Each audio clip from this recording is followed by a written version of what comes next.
আচ্ছা জানেন, ও না আমাকে একটুও সময় দেয় না। 4-5 দিন চলে যায়, তবুও ওর পাশ থেকে একটা ফোন আসে না। যদি আমি কল দিই তাহলেও বলে ব্যস্ততা দেখিয়ে ফোন রেখে দেয়। অথচ একটা সময় ছিল যখন দিনের পর দিন, রাতের পর রাত চলে যেত, তবুও যেন আমাদের কথা শেষ হতো না। ওয়ালাইকুম। সবাই ভালো আছেন নিশ্চয়ই।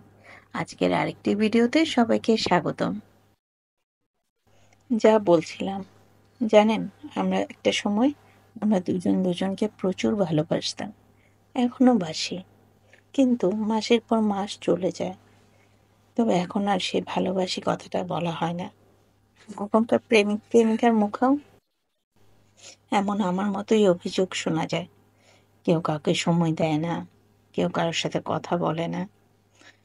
আসলে একটা সময় ছিল, একটু কথা বলার জন্য শত বাহানা খুঁজতে হতো, একটু দেখা করার জন্য অপেক্ষায় থাকতে হতো। কিন্তু এখন শত বাহানা করেও যেন সময় পাওয়া যায় না। শুধু ওপাশ থেকে এটাই শুনতে হয়, এখন ব্যস্ত আছি, পরে ফোন দিব, বা পরে ফোন দিচ্ছি, ফোনটা এখন রাখো।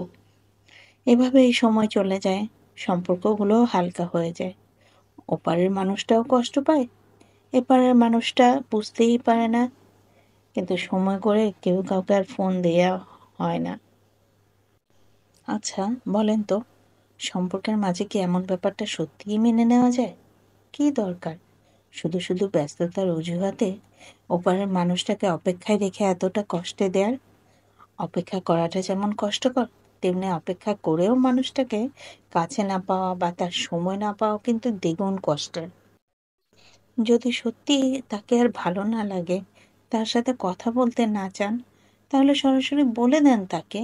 আমারও একই কথা। কেন অপেক্ষায় রাখবেন, কেন কষ্ট দেবেন? একবারেই ছেড়ে দেন, কষ্টটা না হয় একবারেই পেয়ে যাক। কারণ কষ্ট পেয়ে বারবার মারা যাওয়ার চেয়ে একবারেই না হয় কষ্টটা পেয়ে গেল। কথাটা শুনতে একটু খারাপ লাগলেও কিন্তু কথাটার মাঝে গভীর একটা অর্থ আছে। আর এই যে দেখেন, সব কাজের মধ্যে চলে আসবে, মা তোমাকে একটু হেল্প করি, তোমার কোনো হেল্প লাগবে, আমি কিছু হেল্প করব। এই সুযোগে আমিও কাজে লাগিয়ে দিই, নে এবার তুই আলু ছিলে দে আমাকে, তাহলে আমি রান্না করব। যা বলছিলাম, এভাবে আপনি বারে বারে কেন কষ্ট দিচ্ছেন যে ক্ষতটা বারবার বাড়ছে? ভালোবাসায় ব্যস্ততার কোনো ঠাঁই নেই। ব্যস্ততা শব্দটা এখানে বড়ই বেমানান। যিনি সত্যিকারের ভালোবাসেন, তিনি শত ব্যস্ততার মাঝেও প্রিয় মানুষটার সাথে কথা বলার জন্য একটু সময় ঠিকই বের করে নেন। যেমন আমার উনি, সারাদিন যত ব্যস্তই থাকুক, একবার হলে দুপুরে হলেও অন্তত জিজ্ঞেস করবেন, খেয়েছো, সময় মতো খেয়ে নিয়েছো তো, কি করছো, খাচ্ছো, কিংবা এখন ফিরছো, কাজ শেষ হয়েছে, কখন ফিরবে। এই দুটো কথা জিজ্ঞেস করতে কখনোই ভুলেন না। এরকম সবারই উচিত, সবার শত ব্যস্ততার মাঝেও প্রিয়জনের জন্য 2-4 মিনিট সময় বের করে নেয়া। গল্প করতে করতে রান্নাও শেষ, চলেন এবার খেয়ে নিই। আর ভিডিওটা যদি ভালো লাগে নিজের টাইমলাইনে শেয়ার করে দিবেন, অন্যকেও দেখার সুযোগ করে দিবেন।